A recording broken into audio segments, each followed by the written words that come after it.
No, Gene, when you think about war that we're going to cover in this unit, you really have the perfect storm for the outbreak of disease.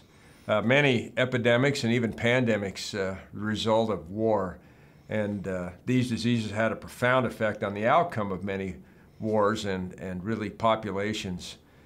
In a war, you've got a group of people in really difficult conditions. Malnourished, a real lack of sanitation. You've got a group of people crowded together so diseases can be readily transmitted. People moving around a lot, which fits right into the strategy of the microbes to spread.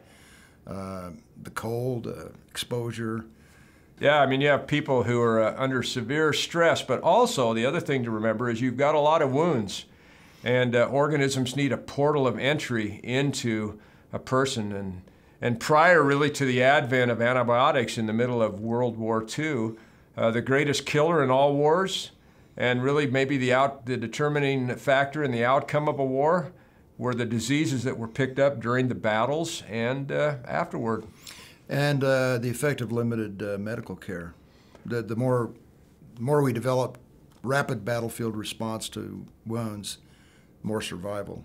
But before that, festering. Oh yeah, I mean, if you think about the great medical advances, you can make a strong case that really a lot of these were precipitated by the necessity of emergency medicine in wartime. In fact, there are some statistics on this we'll look into in one of these vignettes when we talk about World War I and the flu. By the turn of the 19th to the 20th century, 5 times as many soldiers were dying from disease than from bullets. And the further back you go in history, the bigger that number is. So yeah, warfare very significant in our study of how disease has influenced history, and vice versa. Exactly. I mean, you don't have to look much farther than thinking about a microbe that really influenced the outcome of Napoleon's conquest to develop a empire as big as Alexander the Great.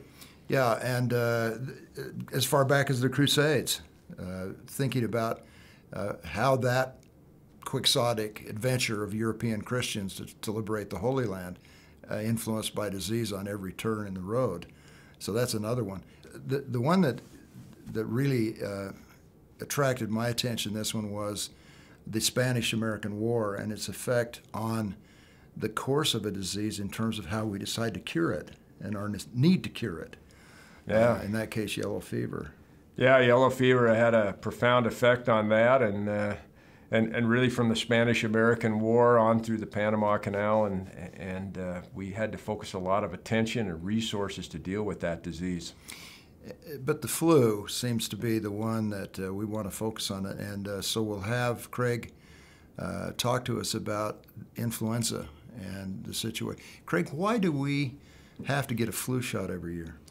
Speaking of the interesting thing about influenza is that this virus has the capacity to mutate. It readily mutates, and when it does, it can create a new influenza outbreak, which occurs every 2 to 3 years with a significant outbreak, maybe every 7 to 8 years. So because this virus has this capacity to mutate, we have to constantly be vigilant as a scientific community to know what are the new strains that will cause the outbreak. And so every year, the scientific community takes their best guess of which 3 will be the ones causing the most significant problems with influenza, and they make a vaccine for it. So you really don't have a choice. This disease mutates so rapidly that you're going to have to get a vaccine every year to stay up with it.